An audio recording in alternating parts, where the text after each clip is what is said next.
Salam, hər vaxtınız xeyir olsun dostlar. Deməli, bir məsələ ilə əlaqədar mən də öz fikrimi sizinlə bölüşəcəyim və çox xahiş eləyərdim ki, aktiv olasınız, sosial şəbəkə üzərindən öz fikirlərinizi bildirəsiniz, paylaşasınız ki, qoy aidiyyatı qurumlar da bu haqqında öz məlumatlarını alsınlar.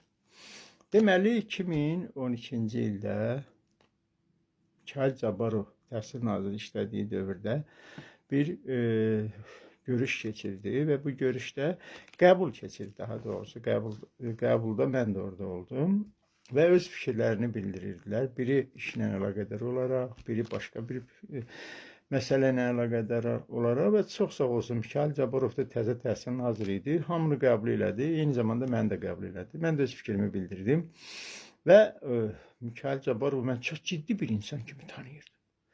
Orada mən gördüm və ondan sonra da qəbulunda oldum. 2 dəfə olmuşam mən Mikayıl Cabbarovun qəbulunda və fikirlərimi normal çatdırmışam. O da mənə öz fikirlərini çatdırıbdı və söz verib. Söz verdi ki, nə danışırsınız? Burada məsələ açıq şəkildə mən sizə bildirmək istəyirəm ki, mən işdən çıxmağımla əlaqədar, Mehriban xanım Əliyevanın təhqirlərlə əlaqədar öz fikirlərimi bildirdim, faktları göstərdim. Bu dedi, ağzından çıxan qulağın duyur, dedim, duyur əlbəttə. Dedi, yaxşı, mən monitoring keçirəcəyim həmin universitetdə. Əgər bu faktlar öz təsdiqini taparsa, siz öz yerinizə qayıdacaqsınız, narahat olmayın, hər şey yaxşı olacaqdır. Mənə məlumat veriləcəkdir, oradakı negativ hallarla qədər sizə də məlumat veriləcək. Və çox sağ olsun, doğru da dedi, bir neçə gündən sonra, haradasa 10-15 gündən sonra mənə bir məktub gəldi ki, bəs cənab nazirəsinin dediyim faktların hamısı doğrudur, öz təsdiqini tapdı və bununla əlaqədar olaraq universitetin rektoru, prorektorları, o birisi, bu birisi işdən azad olundular. Və yerinə Mikayıl Cabbarovun bir qohumu, Elxan Hüseynov adına bir qohumunu gətirdilər, qoydular. Qardaş, elə təsəvvürlə ki, bunlar biri-birinin üzünə tüpürüblər, ağızlarına tüpürüblər. Bu da gəldi Mehriban Əliyeva haqqında öz mənfi fikirlərini bildirdi ki, Mehriban Əliyeva hakimiyyətə gəlsə çox pis olacaq, Mehriban Əliyeva gəlməsin hakimiyyətə və elə danışdı ki, əvvəlki rektorun atasının görünə rəhmət oxutdu. Mən də məhtəl qaldım belə. Amma dedi, sənin işə qəbuluna əlaqədar mən onu qəbul etməyəcəm səni. Dedim, niyə? Bəs nazir də belə dedi. Nazir özü üçün deyibdi, mənim üçün deməyibdi. Onu da prezident təyin eləyir, mən də prezident təyin eləyir. Mən müstəqil adamım. Nazirlə heç bir bağlılığım yoxdur. Bunları mən Mikayıl Cabbarova bir daha çatdırdım ki, bəs belə bir şeydir. Ondan sonra susqunluq əmələ gəldi. Mən bunların fikri, zikri Elxan Hüseynovu Sumqayıt Dövlət Universitetinin rektor təyin etməyiymiş. Hərə öz işliyini xırdalayır. Bu da sənin iqtisadiyyat naziri, bu da sənin Mehriban Əliyevaya hörməti olan nazirin. Nə hörmət, hə? Nə hörmət? Budur, iqtisadiyyatı gör nə günə qoyubdur. Azərbaycan iqtisadiyyatı demək olar ki, parçalanıb, bölünüb. Monopoliya baş alıb gedir. Hardadır sənin iqtisadiyyatın? Və bunun hamısının başında Mikayıl Cabbarovdur. Bilərəkdən eləyir. Bugünkü gün əgər yoxlamalar aparsa iqtisadiyyat nazirində, bəlkə normal, sərbəst bir, sivilizasiyalı bir dövlətdə Mikayıl Cabbarovun bəlkə dərisini soymaq lazım olardı. Yəni ki, Mikayıl Cabbarov belə bir Azərbaycan iqtisadiyyatına zərbə vurubdur. Elə bir vəziyyətə gətirib çıxarıbdır ki, bu gün dövlətin büdcəsi cərimələrdən, rüsumlardan, yığımlardan asılı bir vəziyyətə gəlib düşübdür. Bunları kim eləyibdir? Bunlar Mikayıl Cabbarov. Siz təsəvvür eləyirsinizmi? Azərbaycanda orta biznes deyilən, orta sahibkarlıq deyilən bir söz belə artıq yoxdur. Hansı sahibkardan danışmaq olar? Hansı sahibkardır? 10 il, 15 il, 20 il, 30 illik bir sahibkar siz tanıyırsınızmı? Ki 30 ildir fəaliyyət göstərir. Yox, Allah göstərməsin. Mikayıl Cabbarov hakimiyyətə gələndən sonra Mikayıl Cabbarovun qohumları, əqrəbaları ölkədə olan bütün sahibkarlıq sistemini dondurdu. Hamısına niyə? Hamısına rüşvət qoydu, artırlaması ilə rüsum qoydu, vergilərini artırdılar və onlar da ölkəni qoyub qaçdılar. Çoxu, əksəriyyəti. Niyə? Çünki ölkənin prezidentinə deməyin də faydası yoxdur. Çünki ölkənin prezidentinə nə deyirsən de, o da iqtisadiyyat nazirinə deyəcək, digər qurumlara deyəcək. Burada da elə bir monopoliya yaradıblar ki, hamısı biri-birinə bağlıdır. Bu iqtisadiyyat sayəsində. Sonra bu bir Rauf Arifoğlu ilə Azər Həsrət deyə bir jurnalist var idi o vaxt 2005-ci ildə. Bunlar ömür boyu Mehriban Əliyeva haqqında, bu ailə haqqında mənfi fikirlər söyləyərdilər. 2005-ci il mən yadımdadır. 2005-ci ildə bu Elmar Hüseynovun ölümü ilə əlaqədar olaraq bunlar konferans keçirirdilər tez-tez. Leyla Yunus da orada olurdu və bu konferansda bu ailəni elə bir günə salırdılar ki, Allah göstərməsin də, bütün əxlaqsızlıq, pozğunçuluq, o vaxt bu Azər Həsrətin, Rauf Arifağlının söylədiklərini, bax, indi sən təsəvvür elə ki, o xaricə qaçanlar başlayıblar orada həmin ifadələri işlətməyə. Və bunu nəyə gətirirəm? Bu Azər Həsrətlə Rauf Arifoğlu bir müddətdən sonra bunlara döş nişanı veriləndən sonra bunlar oldular normal bir insan. Dəyişdilər. Eyni zamanda bu Əli İnsanovu götürək. Əli İnsanov da getdi 15-16 il yatdı. Sonra Mehriban Əliyeva hakimiyyətə gələndə bunu ağıllandırdı. Dedi, çıxırsan çıx. Amma adam kimi. Hakimiyyətə qarşı heç bir iddian ola bilməz. Nəyə gətirmək istəyirəm? Bunun da bir forması var. Deməli, müxalifətdə Müsavat Partiyasının başkanı Səqəmbər müxalifəti yıxdı.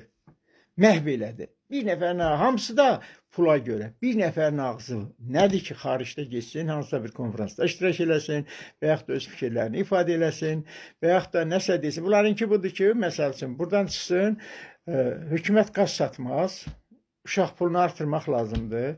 Bu cür fikirlər, bunların belə qlobal fikirləri yoxdur. Olsa belə yenə deyə bilməzlər. Çünki desə, həmin dəqiqə bunların pulunu kəsərlər. Çünki bunlar da demək olur ki, artıq o camiyyənin içindədir. Sadəcə bunlar müxalifət kimi həmin camiyyənin içindədir.